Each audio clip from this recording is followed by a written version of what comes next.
So I'm back outside. I've been waiting all week for this one 80-degree day that we're having. And then we're going to fall, oh yes, you guessed it, right back into the 50s. Today, I want to talk to you about the importance of pruning, the importance of cutting out the dead things in our lives. Whether it's personal or professional, the things that are not growing need to be pruned or cut back, removed, so that all of the energy can go towards the new growth. My name is Jennifer Mitchell Early. I help individuals and teams achieve organizational and personal success, and this is Leadership Matters.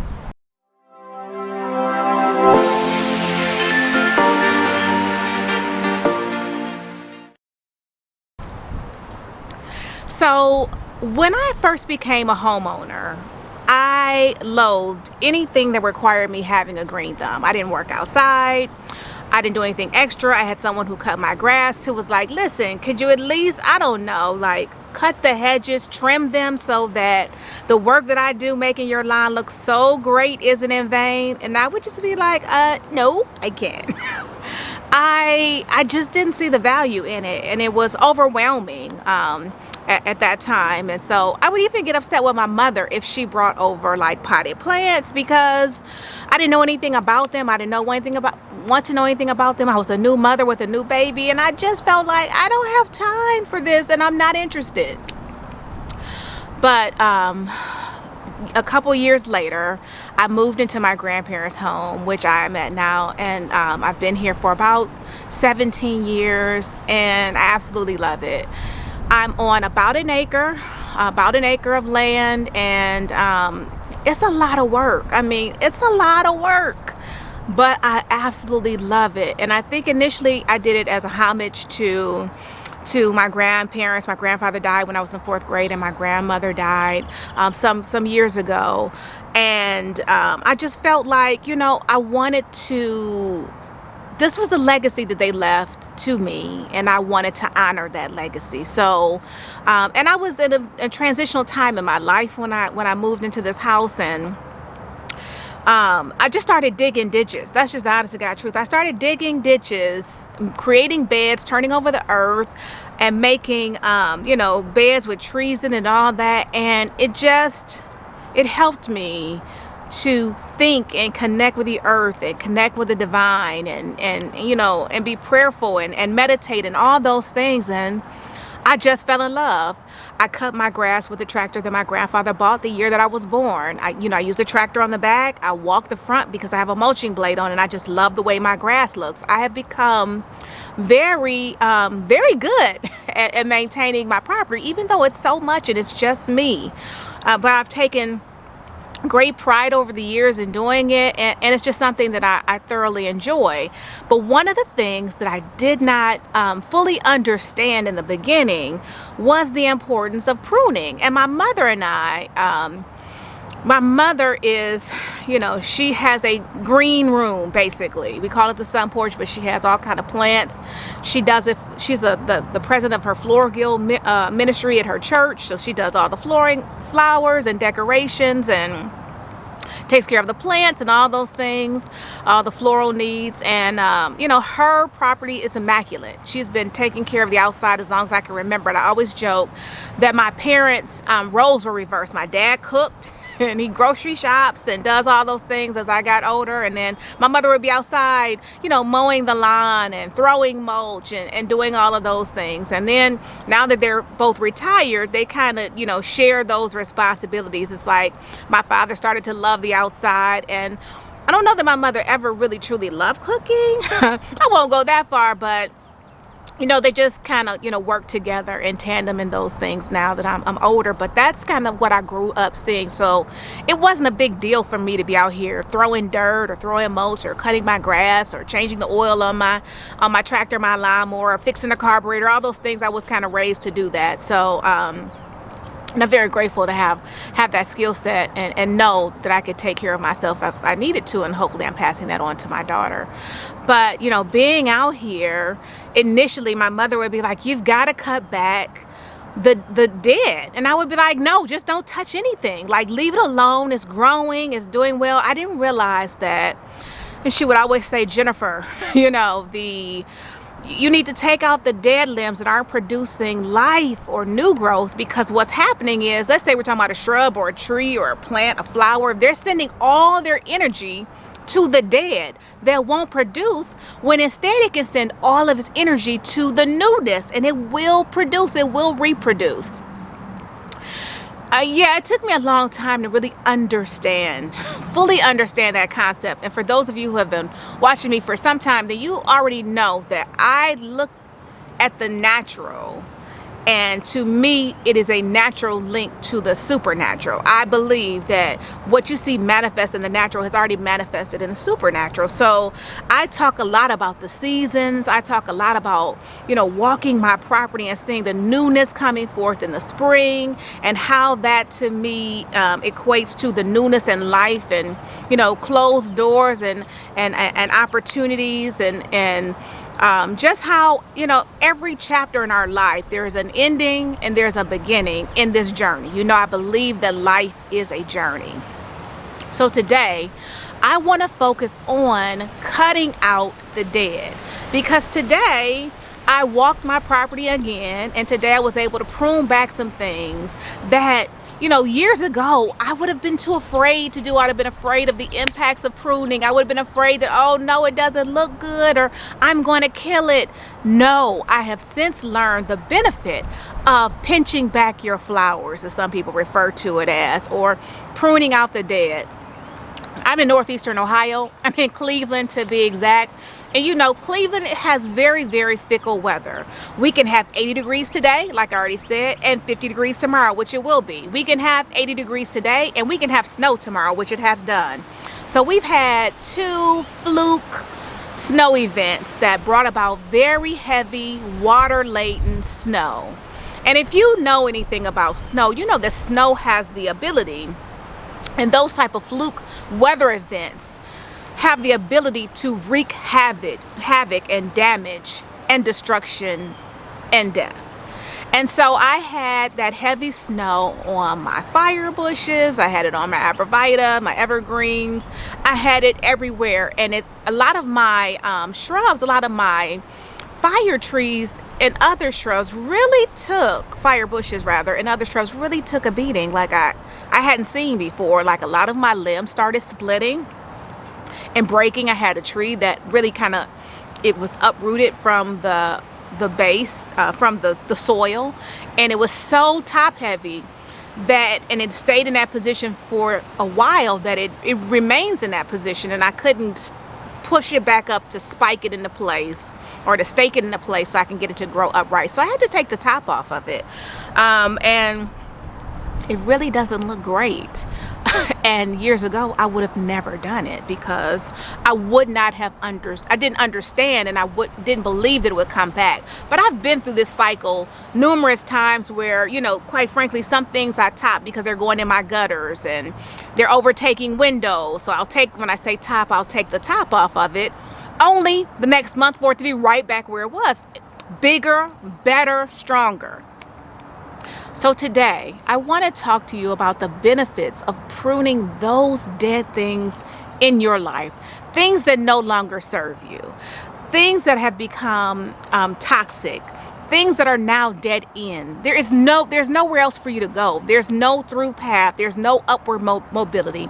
It is in fact a dead end. That is the end of the road. I want to talk to you from a personal perspective and from a professional perspective, because as leaders, we have to know when we need to prune, when we need to prune a project, when we need to prune a budget, when we need to prune potentially a team member that we've coached and worked with that it just quite frankly is not a fit.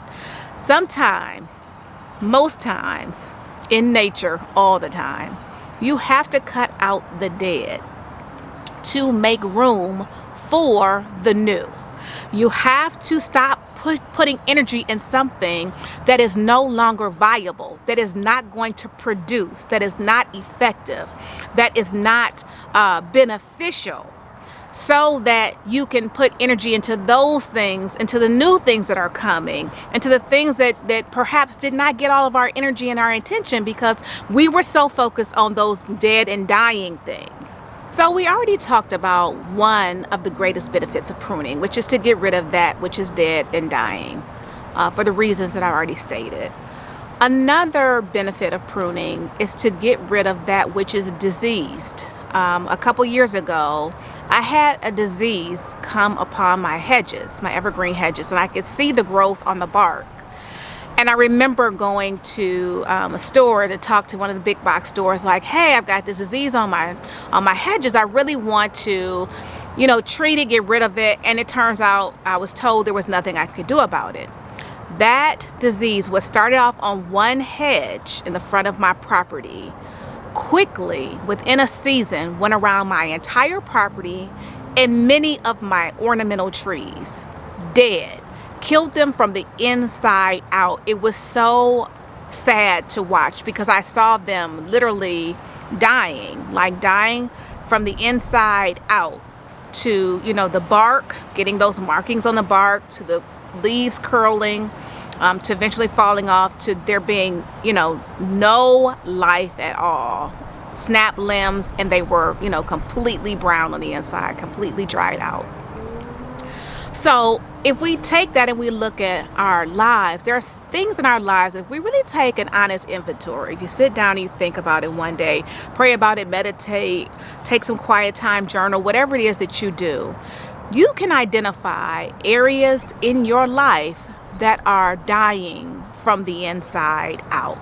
And those are the things that we'll refer to as disease, things that either need to be treated, you need to identify it, and create a plan of action, and chart your course as to how you're going to deal with it, or they need to be pruned out, because what will happen is the disease will spread. It will spread to other areas of your life. I am a believer that what you allow to happen in one aspect of your life happens in all. I don't think we're nearly as compartmentalized as we like to believe that we are. So, for example, if you let people walk over you in your personal life, it's likely you're letting them do that in your professional life too, because you have not established or maintained boundaries, appropriate, healthy boundaries in your life. So if you haven't done it in one spot, it's likely you haven't done it in any spot or in any area where you've identified that, hey, I need to have healthy boundaries. This is a stop. This is, as far as I'll allow things to go. So another great area to start pruning is where you see and identify disease. Another benefit to pruning is the overall health of the plant. So when I see now, for example, my flowers, and I see that, they need to be deadheaded, which means that the bud itself has died and it needs to be removed to make room for another fresh bud. So when I go through there and I deadhead my flowers and I give it an opportunity to be healthy overall, so it's not putting out energy to, dying limbs or dying flowers, dead flowers, or diseased flowers. All the energy is going to the overall health of the plant.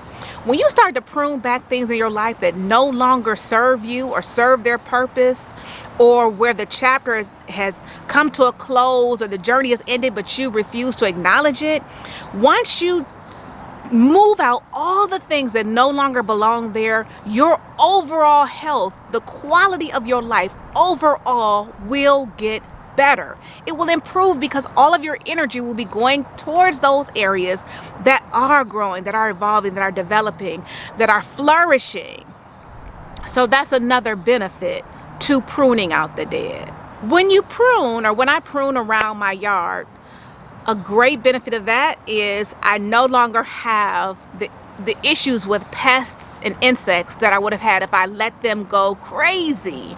And I noticed that this morning, even when I was trimming back one of my trees, the gnats and the flying bugs and all of that, they were within the growth of the shrub. So as I cut it back, it was almost like I was freeing them and freeing the shrub of the insects that were dwelling within it.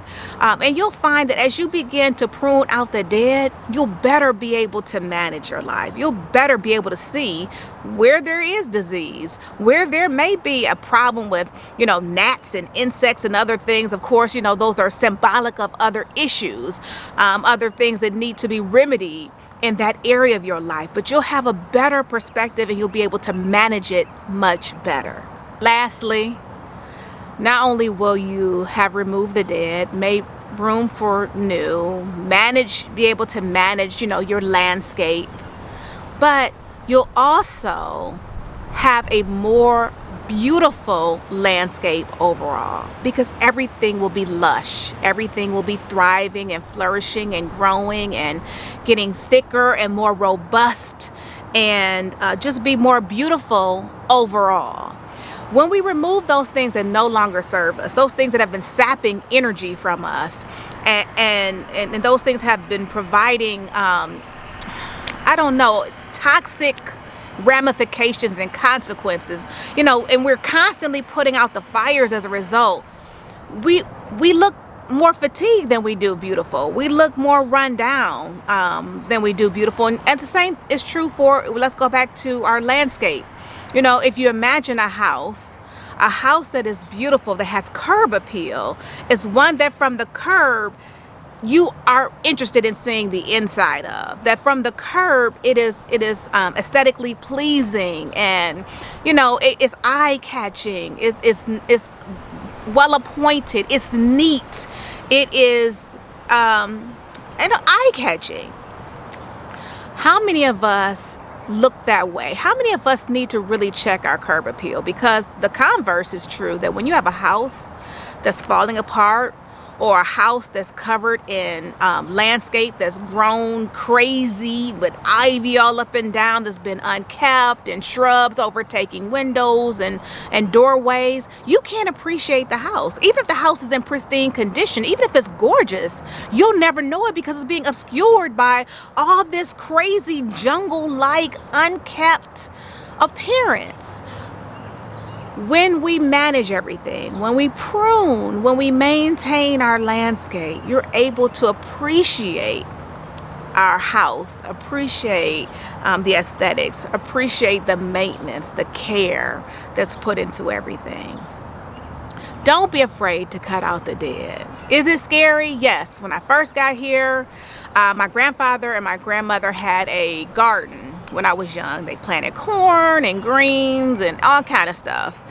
And when I got here, I think I said that my grandfather died when I was in the 4th grade. I'm a long way from 4th grade. But when I got here, the garden area had trees and the deer were living there. It was like a deer sanctuary, unofficially. And I remember thinking, I can't do this. So I had some help, and I had individuals come down and cut the trees. I rented a rototiller. We rototilled the area, and I planted grass, and I was able now to cut it. But it was, the deer came for a little while, confused as I don't know what. They would come in the yard and look at each other and then look around like, what happened? Because now it was maintained. And I'll tell you something else, that when my property was maintained, my grandmother was older, so she couldn't maintain it like she did back in the day.